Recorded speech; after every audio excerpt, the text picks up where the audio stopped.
Hello Gemini, Sun, Moon Rising, and Venus Signs. Kamusta kayo? Sana po nasa mabuti kayong kalagayan. Welcome back po sa Star Tarot. At kung bago kayo rito, welcome din po kayo. Please subscribe, like, share my videos, and leave me a comment po kung nakaresonate kayo. Thank you. So, tignan natin kung ano ang ganap for Gemini. First message po ninyo, we have mushroom energy, breaking down problems and recycling. So, siguro Gemini, meron kayong pinoproblema. Sa ngayon, maybe you are going through problems, pero maaaring isang malaking problema ito. And kapag ganyan, no, mas nahihirapan siguro kayo because, 'di ba, kung malaking problema, so parang iniisip ninyo, how am I going to solve this? 'Di ba? What's the easier way to solve this problem kung ito ay isang malaking problema? So, ang advice sa inyo dito, maybe kailangan ninyo dito na i-break down ang problema ninyo. 'Di ba? Tignan ninyo, busisiin ninyong mabuti. 'Di ba? Anong pinakaugat ng problemang ito? Bakit nagkaroon ng ganitong problema? Ano ang possible na pinagmulan ng problemang ito? So, magsimula ka doon. Then, parang i-breakdown mo into sections. Kung baga, unti-unti. 'Di ba? Para na siguro mas magiging maganda ang magagawa mong pag-atake sa pag-solve ng problemang ito kung section by section ang gagawin. Rather than addressing the problem, the entire problem, 'di ba? So parang malaki, malalim, no, ang kailangan ninyo diyan na approach. Pero siguro kung ibe-breakdown mo nga ang problema, saan ka muna magsisimula, 'di ba? Unti-unti. So siguro hindi na 'yan magpapatuloy or hindi na mag-e-escalate, 'di ba?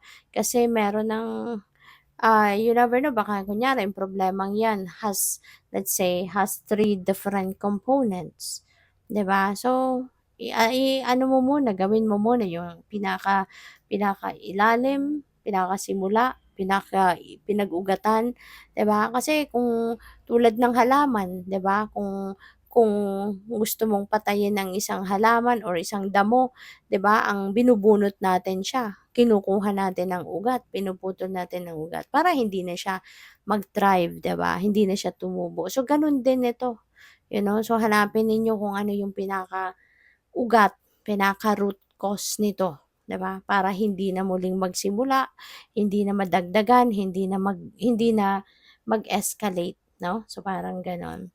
So, we have 10. Hmm, there could be something talaga that you need to take care sa ngayonan siguro yung problemang ito, 'di ba? Ito muna yung kailangan ninyong asikasuhin sa ngayon, okay? You need to, look at this situation carefully sa ngayon. You also need to look after yourself siguro para mas makapag-isip ka ng mabuti, mas makapag-diskarte ka ng mabuti how you're going to address, no, this problem. Siguro ibalansehin mo muna yung sarili mo, ayusin mo muna yung sarili mo, 'di ba? Matulog ng maayos, yung simpleng self-care, gawin mo muna yon so that you will be feeling better. You will feel better and makakapag-concentrate ka, makakapag-isip ka, 'di ba, ng maayos at mabuti para you will come up with a good decision kung anong gagawin mong approach dito sa problemang ito. Okay? So, what else? We have snow. Ayan, rest.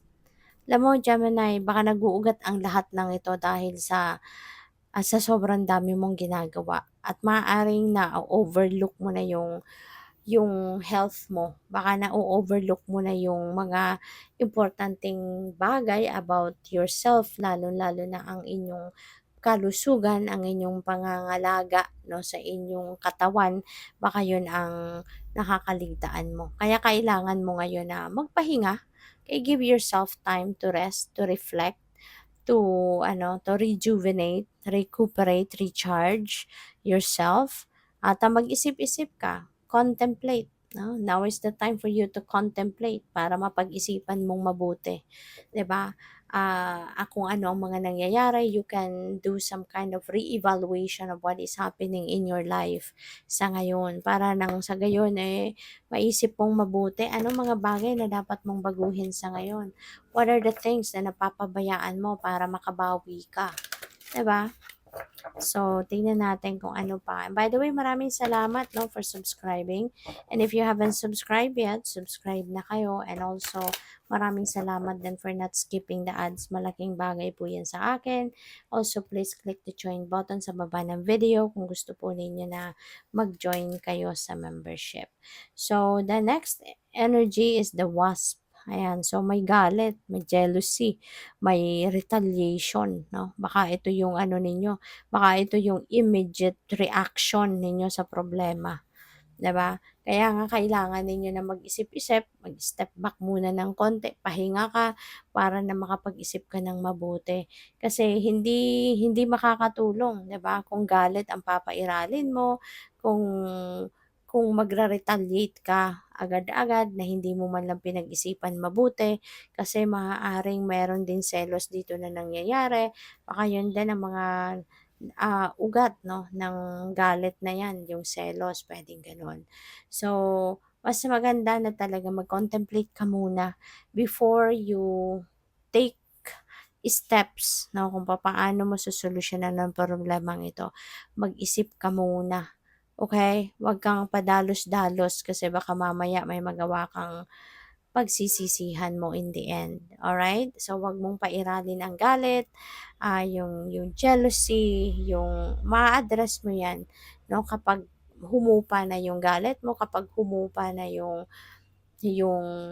emosyon mo. So, pahupain mo muna, then dun ka dumiskarte, then when you are ready, then address everything. Okay? Pero wag kang gagawa ng desisyon habang kayo ay galit, habang ang emosyon ninyo ay napakataas kasi you will not come up with a sound solution dito sa problema. So, we have feelings and emotions. Ayan na nga. Diba? Maaaring nasa ano kayo ngayon, kumbaga heightened, 'di ba? Yung emosyon ninyo, yung strong emotion, anger, hate, mga ganyan. Kaya ano muna, atras ka muna ha, Gemini, kung mayroon kang ganyang sitwasyon. Never ever do anything, kapag ikaw ay nasa height ng inyong galit, height ng inyong emosyon, anger, mga ganyan, ano? Wag na wag kasi maaring pagsisihan mo yan in the end. Okay? So we have death energy. Death is an ending and beginning. Alright? Maaring meron kang tatapusin dito. And sana kung ano man ang tatapusin mo ditong koneksyon, sitwasyon, or mga bagay na ito, napag-isipan mo ng mabuti. 'Di ba? Sana kung ano man yung mga bagay na you're going to put an end to it, sana bunga yan ng pagko-contemplate ninyo. Sana talaga napag-isipan ninyong mabuti at hindi yan rush, no, na desisyon. Okay? Kasi baka mamaya pagsisihan mo yan in the end. Alright? Kaya wag, ayun, ang napipick up ko dito, wag magmamadaling magdesisyon at maging maingat, pag-isipan mabuti ang bawat galaw na gagawin ninyo. So what else? We have health. Ayan. Alagaan mo ang inyong sarili. Okay? Now is the time that you need to take care of yourself. Kasi siguro, alam mo, meron tayong tend energy. Kailangan, baka nakakalimutan mo, kailangan mo din nalagaan ang inyong sarili. Maybe ang iba sa inyo, you are taking care of many people, you are taking care of other people, pero ang sarili mo, nakaligtaan mo na. So this is a reminder na katulad ng mga inalagaan mo, ikaw din ay kailangan mo din ng pangangalaga. Kaya while you are taking care of other people, never neglect yourself. Take care of yourself as well. Okay? So, may pagbabagong magaganap. There is death energy, so definitely there is change. Kasi death is an ending and beginning energy. So, this is definitely transformation. So, talagang kino-confirm niya lang, no, yung death energy, na there is really are going to change. There is something, no, sa buhay mo na magbabago. And that could be a big deal, no? Maaaring malaking pagbabago ito. So we have karmic completion, which is good, no? Napakaganda na magkakaroon na ng karmic completion. Alam mo kung bakit? Yung sitwasyon na 'to, no, is paulit-ulit. Maaaring yung problemang ito paulit-ulit. Alam mo yon, like 5 years ago nangyari na 'to, tapos couple of years ago nangyari na uli, tapos ngayon, same thing, nangyari na naman. Alam mo kung bakit paulit-ulit? Kasi hindi pa natatapos, 'no, yung cycle na ito. Hindi pa natatapos because maybe you are not addressing it correctly or maaaring hindi mo pa talaga pinapansin ito. Alam mo 'yun, dumadating yung problema, pinapalipas mo lang, 'di ba, hanggang sa mag-fade away na 'to. Maaaring gano'n lang ang ginagawa ninyo, but you are not really taking action para ma-solve ang problema. 'Di ba? At, maaaring hindi mo talaga pinapansin totally yung sitwasyon kaya alam mo yon, hindi mo alam ano ang lesson na hatid nito sa'yo. Bakit paulit-ulit? Maaaring hindi mo 'yan napapag-isipan ever, 'di ba, in the past. But now, things are going to change. Talagang siguro ngayon 'no, sa kung pang-ilang pagkakataon na baka maisipan mo na ngayon na, "Teka lang, paulit-ulit na 'to, bakit kaya ito pabalik-balik na sitwasyon sa buhay ko?" Then maybe this is when you're going to start to think and realize na, okay, so this is the lesson that I need to learn from here. So, kaya hanggat hindi mo natututunan ang lesson na dapat mong matutunan from a certain situation, yun, ibabalik at ibabalik sa'yo yan ng divine.